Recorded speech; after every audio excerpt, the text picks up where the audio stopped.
Hey everyone, it's Synth Designer back again with another episode of Synthwave Essentials. Today I'm going to talk about a couple of lead sounds that sound similar but aren't quite the same, and I'm going to show you how I made them. Let's listen to them.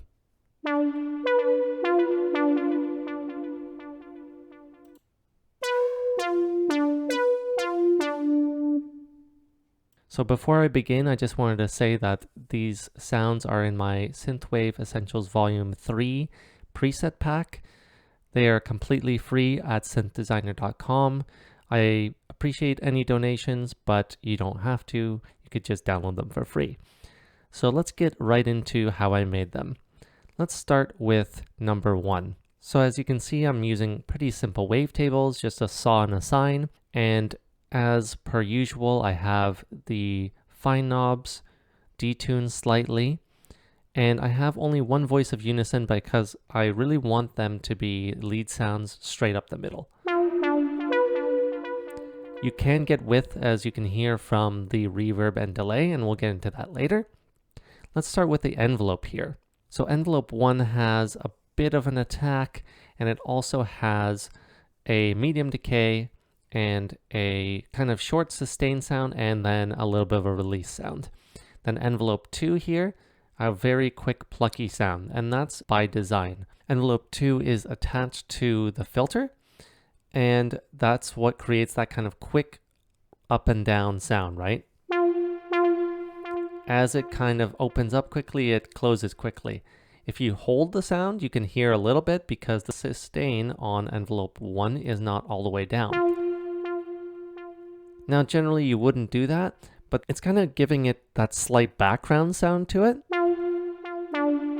You can hear in the background. Otherwise, it would be very quick and just a quick pluck. So why don't we take envelope 1 and just make it a quick pluck and see how that sounds.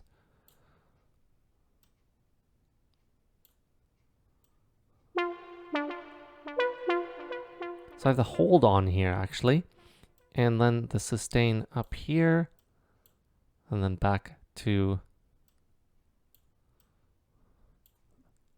roughly there.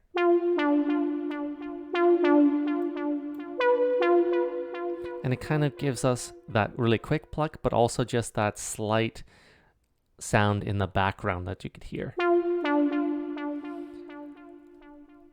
So as you can see, one of the biggest things in both of these sounds, let's head over to Classic Lead 2, the resonance here. Resonance is more pronounced on number 1.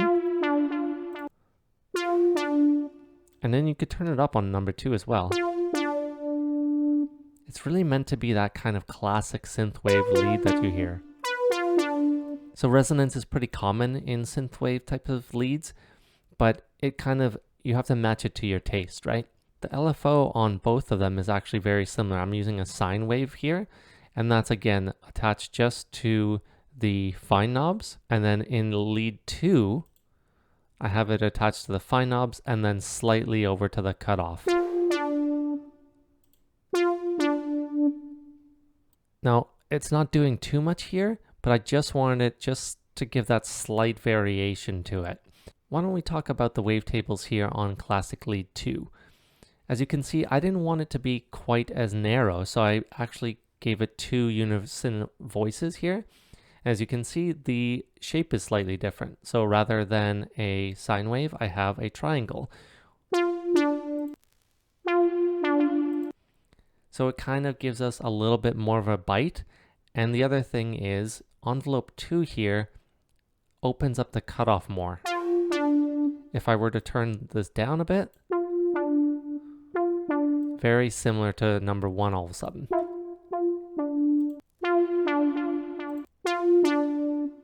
Right?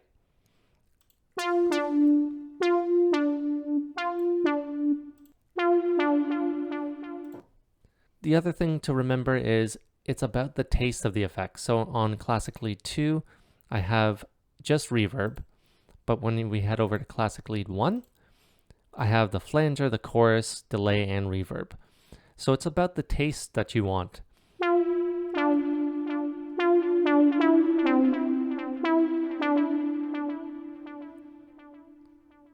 If you want that kind of really big delayed reverb sound, then add more delay and reverb. If you want it to be kind of more straightforward, then just keep the reverb down and keep the delay off. So it's really up to you, and this is kind of what I'm trying to show you here. The principles here can be adaptable.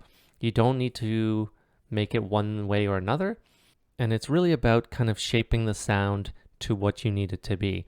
The fundamental aspects of this sound doesn't change. It's about the envelope quickly opening and closing and having that pluck to it, and then use basic wavetable shapes and then kind of adjust it to what you need. The sine is going to have a little bit more depth to it, while the triangle is going to shape it a little bit and give it a little bit more bite. Remember, these aren't hard and set rules. It's about shaping the sounds to kind of what you need. That's why I gave you 2 options in Synthwave Essentials Volume 3. If you don't want to make them, you can just use them as they are. And that's the great aspect about it. So I really hope you enjoyed this video, and I'll see you next time.